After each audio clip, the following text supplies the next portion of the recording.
आप देख रहे हैं सुधीर हब। मिस्टर सुधीर के साथ ऐसी ही भूतिया कहानी सुनने के लिए हमारे चैनल को सब्सक्राइब जरूर करें। तो चलिए बढ़ते हैं आज की कहानी की ओर। ये कहानी मैंने अपने गांव के ही एक बुजुर्ग जो कोलकाता में काम करते थे उनसे सुनी थी। एक बार की बात है कि कुछ अंग्रेज शिकारी भारत के किसी जंगल में शिकार पर गए। उस जंगल के बाहर एक डाक बंगला था, पर उसमें पहले से ही कोई बड़ा अंग्रेज अधिकारी ठहरा हुआ था। अस्तु इन अंग्रेज शिकारियों को जंगल के बीच बने एक पुराने डाक बंगले में रुकना पड़ा। इस डाक बंगले का रखवाला अपने परिवार के साथ रहता था और डाक बंगले में रुकने वाले लोगों की सेवा करता था। इस रखवाले के परिवार में उसकी बीबी तथा लगभग 14-15 साल की उसकी एक लड़की थी। एक शाम जब अंग्रेज शिकारी शिकार करके वापस डाक बंगले पर आए तो नहा धोकर पीने बैठ गए। दारू पीने के बाद उन्हें इतनी चढ़ गई कि वे लोग पूरी तरह से बहक गए और उस रखवाले को गोली मारने के बाद उसकी बीबी तथा बच्ची को नोच डाले।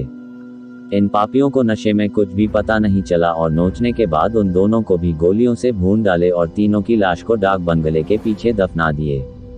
ये बात आई गई रह गई। अंग्रेजों ने फिर कुछ दिन के बाद वहां कैलाश नामक एक नया सेवक रख दिया। किसी को कुछ भी पता नहीं चला कि इस पुराने डाक बंगले का पुराना सेवक और उसका परिवार कहां चला गया। एक बार की बात है कि नया सेवक कैलाश रात को गेट बंद करके सोया हुआ था। तभी अचानक उसकी नींद खुल गई क्योंकि उसे लगा कि दरवाजे पर कोई रो रहा है। उसने एक हाथ में लाठी उठाया और दूसरे में चिराग और दरवाजे पर आकर आवाज लगाया, कौन है? इतनी रात गए कौन दरवाजे पर रो रहा है? उसने देखा कि एक किशोरी दरवाजे पर बैठी रो रही है। कैलाश उस किशोरी के पास गया और उसके सिर पर हाथ रखते हुए कहा कि बेटी रो मत, अंदर चल। फिर उस किशोरी के अंदर आने पर कैलाश ने उसे पीने के लिए पानी आगे बढ़ाते हुए पूछा कि बेटी तुम कौन हो और इतनी रात को अकेले इस जंगल में क्यों भटक रही हो? कैलाश की इतनी बातें सुनते ही वो किशोरी और तेज फफक पड़ी। कुछ समय तक तेज तेज रोने के बाद वह थोड़ा शांत हुई और कैलाश को बताई कि वह इस डाक बंगले के पहले सेवक की पुत्री है। फिर उसने ये भी बताया कि कैसे 4-5 अंग्रेज शिकारियों ने उसके पिता को मार डाला और उसके बाद उसे और उसकी मां की आबरू को नोच डाला। फिर दोनों को गोलियों से भूनने के बाद डाक बंगले के पीछे दफना दिया। उस किशोरी की इतनी बातें सुनते ही कैलाश पूरी तरह सहम गया, पर निडरता दिखाते हुए पूछा कि ऐसे कैसे हो सकता है? अगर तू मर गई है तो मेरे सामने कैसे बैठी है? कैलाश की यह बात सुनते ही वह लड़की अचानक गायब हो गई और कैलाश कुछ समझ पाए इससे पहले ही वह उस कमरे की दीवार पर उल्टी टहलती नजर आई। कैलाश यह नजारा देखकर पूरी तरह से सहम गया। फिर अचानक वह लड़की आकर कैलाश के सामने बैठते हुए बोली कि काका आप डरिए मत, मैं आपका कुछ भी बुरा नहीं करूंगी। कैलाश का धीरे धीरे डर जाता रहा और उसने अपने चेहरे पर आई पसीने की बूंदों को गमछे से पोंछ लिया। फिर उसी रात को उस लड़की ने वह जगह दिखाई जहां उन तीनों को दफनाया गया था। कैलाश ने कुरार से खोदकर उन तीनों के अस्थि को निकाला। फिर कैलाश ने उस किशोरी से वादा किया कि वह उन अंग्रेज शिकारियों के खिलाफ कोर्ट जाएगा और किशोरी को इंसाफ दिलवा कर रहेगा। कैलाश की बातें सुनकर वह किशोरी रोते हुए बोली कि काका आपको कुछ नहीं करना है, बदला तो मैं लूंगी, बस आप मेरी थोड़ी सी मदद कर दें। फिर क्या, उस किशोरी के बताए अनुसार कैलाश ने बीमारी का बहाना बनाकर उस डाक बंगले की नौकरी छोड़ दी तथा उस किशोरी को किए वादे के अनुसार उस किशोरी के माता पिता की अस्थियों को जला दिया तथा उन दोनों के नाम पर पूजा पाठ भी करवाया। उन दोनों की मुक्ति हो गई, पर लड़की के कहे अनुसार कैलाश ने न लड़की के अस्थि को जलाया और न ही उसके क्रियाकर्म के लिए कोई अनुष्ठान पूजा पाठ ही किया, क्योंकि किशोरी ने कहा था कि अगर उसके लिए भी पूजा पाठ हो गई तो वह इस भूत योनि से मुक्त हो जाएगी और फिर उन दरिंदों से बदला नहीं ले पाएगी। समय बीतता गया और अब उस डाक बंगले में कोई नया सेवक आने को भी तैयार नहीं होता, क्योंकि कैलाश वहीं आसपास मदराता रहता और नए आने वाले सेवक को भूत ही कहानी सुनाकर भगा देता। कभी कभी वह किशोरी भी अपनी भूत ही कारनामे से आने वाले नए सेवक को 9-2-11 कर देती। पर उस बंगले पर शिकारियों का आना कम नहीं हुआ। वे आते और खुद ही अपनी व्यवस्था करते, पर जो अब आता वह वापस नहीं जाता, क्योंकि उस डाक बंगले में ठहरने वाला हर अंग्रेज शिकारी उस लड़की का शिकार हो जाता। कभी कभी तो ऐसा होता कि वह लड़की किसी अंग्रेज शिकारी को अपने लटकों झटकों में फंसाकर उस डाक बंगले में लाती और रात को अपने असली रूप में आ जाती और डराकर उस अंग्रेज को मार डालती और उसका खून पी जाती। ये क्रम चलता रहा और उस डाक बंगले में मरने वाले अंग्रेज शिकारियों की मौत रहस्य ही बनी रही। अंग्रेज अधिकारियों के लाख कोशिश के बावजूद न हत्यारा पकड़ में आता और नहीं मरने वाले अंग्रेज शिकारियों अधिकारियों के मौत का कारण पता चलता। धीरे धीरे ये खबर आसपास के क्षेत्रों में अंग्रेज शिकारियों आदि में फैल गई कि पुराने डाक बंगले में ठहरने वाले हर शिकारी की रात तो होती है पर वह दूसरे दिन का सूरज नहीं देख पाता। 2-3 और वर्ष बीते और अब वह डाक बंगला खंडहर हो गया, क्योंकि अब किसी में भी हिम्मत नहीं थी कि वहां ठहरे। आखिर किसको अपनी जान की परवाह नहीं होती।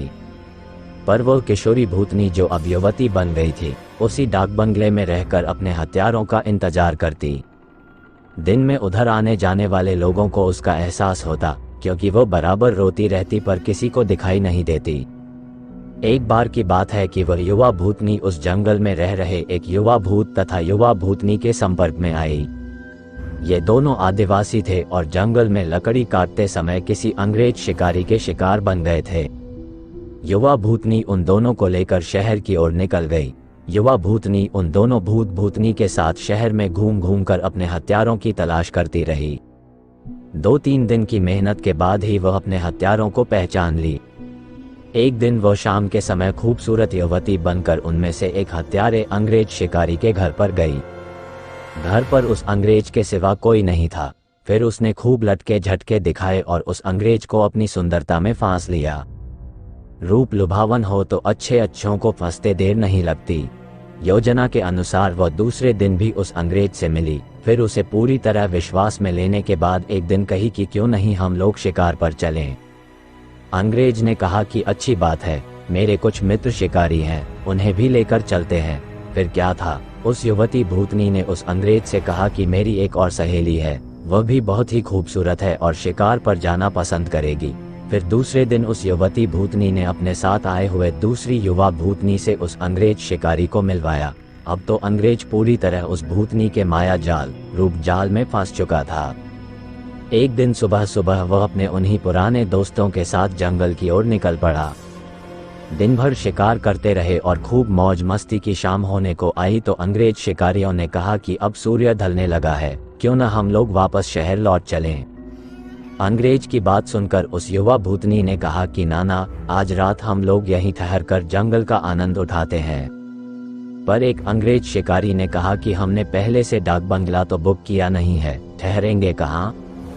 फिर क्या था, वह युवा भूतनी मुस्कुराई और बोली कि इसी जंगल में दूसरी ओर मेरे एक मित्र आदिवासी की कुटिया है, हम रात वहीं बिताएंगे और खूब मौज मस्ती करेंगे। अब हुआ यूं कि उस युवा भूतनी की योजना के अनुसार देखते ही देखते उसके मित्र युवा भूत ने एक मड़ई तैयार कर ली थी। उसमें ऐशो आराम की सारी चीजें भी ला दी थी।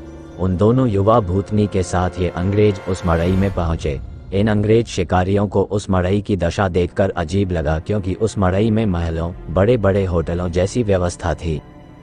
रात को पार्टी शुरू हुई तथा साथ ही अंग्रेज अधिकारियों की सिट्टी पिट्टी गुम होना ही, क्योंकि पहले तो उन दो युवा भूतनी जो देखने में बहुत खूबसूरत लग रही थी, अचानक बहुत ही डरावनी रूप बना ली। ऐसा रूप जिसे देखते ही अच्छे अच्छों की पैंट गीली हो जाए। फिर क्या था, उन भूतनियों ने ग्लास में खून भरकर लाकर उन अंग्रेजों को पिलाना शुरू कर दिया। किसी अंग्रेज की हिम्मत ही न थी कि वह ना करे, क्योंकि सबके सब पूरी तरह से डरे हुए थे और कांप रहे थे। अचानक आदिवासी युवा भी विकराल रूप में आ गया और अचानक उछलकर पास के एक मोटे पेड़ की मोटी शाखा को उछलकर इतना जोर से खींचा कि चर की आवाज के साथ वह मोटी शाखा टूट गई। उसके बाद वह विकराल भूत उन अंग्रेज शिकारियों में से एक को पकड़कर पैर के नीचे दबाकर देखते ही देखते चीर दिया और उसके खून को पीने लगा। उसका खून पीता देख दोनों भूतनियों ने भी लंबी लंबी विकराल चीख निकालते हुए खून पीने में उसका साथ देने लगी और साथ ही अपने बड़े बड़े नाखूनों से उसका शरीर जगह जगह से चीरने लगी। उस युवा भूतनी ने तो भयानक आवाज निकालते हुए दौड़कर एक दूसरे अंग्रेज शिकारी के पास पहुंची और उसकी आंखों में अपने विकराल, भयावह, भाले जैसे नाखूनों को डालकर उसकी दोनों आंखों को निकालकर खा गई।